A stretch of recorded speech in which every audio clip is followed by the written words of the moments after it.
മുൻപത്തെ വിഷയത്തിൽ ഒരാൾക്കൊരു പ്രോപ്പർട്ടി ഉണ്ടെങ്കിൽ, ഇപ്പോൾ സപ്പോസ് ഒരു 1.5 ഏക്കർ പ്രോപ്പർട്ടി ഉണ്ടെങ്കിൽ ഈ 1.5 ഏക്കർ പ്രോപ്പർട്ടിയും വഖഫാക്കാൻ കഴിയില്ല. ഒരാൾക്കൊരു 1.5 ഏക്കർ ഭൂമി ഉണ്ടെങ്കിൽ അയാൾക്ക് അതിന്റെ 1/3 മാത്രമേ വഖഫാക്കാൻ കഴിയുള്ളൂ. അയാളുടെ അനന്തരാവകാശികൾ ജീവിച്ചിരിക്കുന്നുണ്ടെങ്കിൽ അവർക്ക് കൂടി അവകാശപ്പെട്ട ഭൂമി മൊത്തം എടുത്ത് വഖഫാക്കാൻ കഴിയില്ല. അങ്ങനെ ചില ഫാക്ടുകൾ ഇതിനകത്ത് നിൽക്കുന്നുണ്ട്. അതുപോലെ ഒരുപാട് ടെക്നിക്കൽ എറേഴ്സ് അതിനകത്ത് വന്നിട്ടുണ്ട്. ഇതൊക്കെ ശ്രീമതി ഷംഷാദ് അത് നേരിട്ട് കണ്ടിട്ടുള്ളതും കേട്ടിട്ടുള്ളതും അതിന്റെയൊക്കെ രേഖകൾ കൈകാര്യം ചെയ്യുന്നതുമാണ്. അപ്പൊ അതുമായിട്ടൊക്കെ സംബന്ധിച്ച് ഈ മുനമ്പത്തെ ഭൂമിയിൽ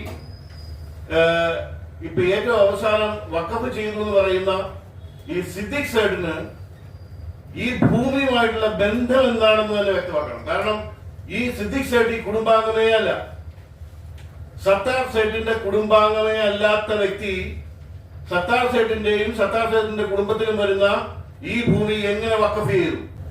ഇത്തരം കാര്യങ്ങൾ അന്വേഷിക്കാതെ ഇതിന്റെ വഖഫ് ബോർഡിനെ മുന്നിൽ നിർത്തിക്കൊണ്ട് ഇതിന്റെ പിന്നിൽ ചില കളികൾ നടക്കുന്നു എന്ന് എന്നെക്കാൾ നന്നായി ബഹുമാനപ്പെട്ട മാധ്യമപ്രവർത്തകർക്ക് അറിയാൻ കഴിയും. കുറച്ചുകൂടി ഒരു അന്വേഷണം അതിലേക്ക് പോയാൽ അത് വെളിച്ചത്ത് വരാതിരിക്കില്ല. കാരണം നമ്മളൊക്കെ ഇടയ്ക്ക് കേട്ടു ഇതിങ്ങനെ മുന്നിൽ വെച്ചുകൊണ്ട് 1400 ഏക്കർ വേറെ എവിടേക്കോ ചോദിക്കുന്നു. അപ്പൊ മറ്റു താല്പര്യങ്ങളും അതിന്റെ പുറകിലുണ്ട്.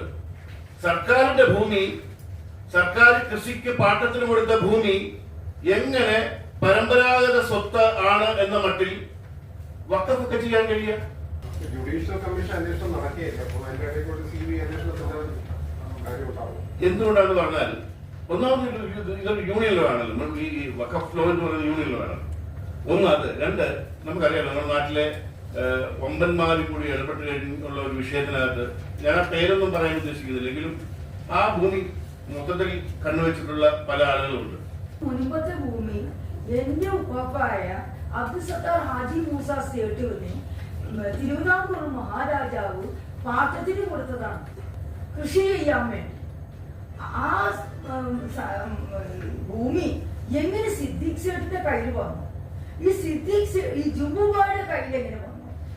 ഈ മൂസ അബ്ദുൽ കരീം, അതായത് ജുംബുബായുടെ സഹോദരനായ മൂസ അബ്ദുൽ കരീം മരിച്ചപ്പോഴാണ് ഈ സഹോദരിമാരെല്ലാവരും കൂടി ഒരു ഭാഗപത്രം ഉണ്ടാക്കുന്നത്. ആ ഭാഗപത്രത്തിൽ കെയർടേക്കറായി നിന്നത് സിദ്ദിഖ് സേട്ടുവാണ്, സാക്ഷിയായിട്ട് നിൽക്കുന്നത് സിദ്ദിഖ് സേട്ടുവാണ്. അപ്പൊ ഈ സിദ്ദിഖ് സേട്ടുവിന്റെ ബുദ്ധിയാണ് എല്ലായിടത്തും കളിച്ചേക്കുന്നത്. അതായത്